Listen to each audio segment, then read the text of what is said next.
I believe the Baltimore Ravens will go 9-8 this year. I have a couple things to say. Number one, big problematic news. Not only did running back J.K. Dobbins tear his ACL during the preseason, but then later in a practice, not only did star corner Marcus Peters also tear his ACL, but so did their other running back, Gus Edwards. So they lost Gus Edwards, they lost J.K. Dobbins, Justice Hill got hurt as well, the third Ravens running back. You now have Le'Veon Bell. I saw Devontae Freeman got out of the practice. Well, Le'Veon Bell is probably going to be the week one running back for the Baltimore Ravens.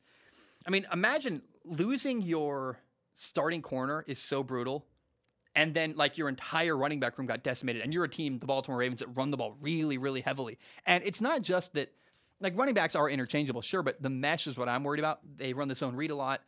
I'm worried about this playing into where you have fumbles, you have, obviously, your star talent is gone.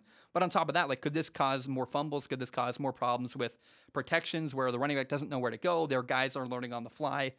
Little things like that are going to cause a problem for the Baltimore Ravens, not just the fact that they lost some talented players. So look, 9-8 sounds just about right for this Baltimore Ravens football team, if you ask me.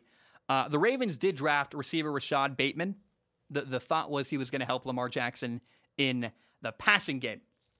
Well, another injury news story.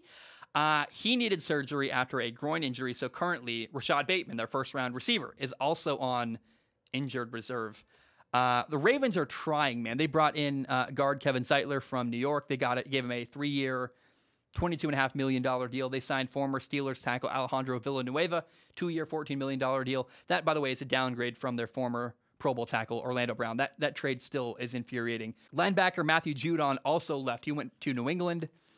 They did bring in receiver Sammy Watkins. They also have wide receiver Marquise Hollywood Brown. Plus, hey, tight end Mark Andrews is really, really good. One of the better tight ends in the league.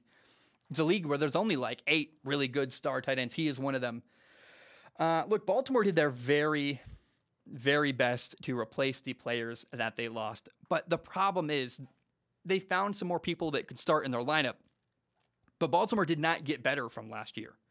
And this is a very much good but not great football team. And the record I predicted, 9-8, reflects that. They have too many injuries and question marks. Lamar Jackson is a crazy good quarterback. But in the NFL, having a good quarterback is not enough. You need a good roster. You need good people around that quarterback. And I will say I'm excited to watch the development of young linebacker Patrick Queen. And aside from that, like, I think it's going to be a fairly okay year for Baltimore. They will be third in the AFC North.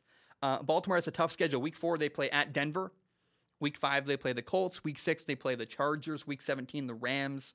They have a 4-game gauntlet where Week 12, they play the Browns. Week 13, they play at Pittsburgh.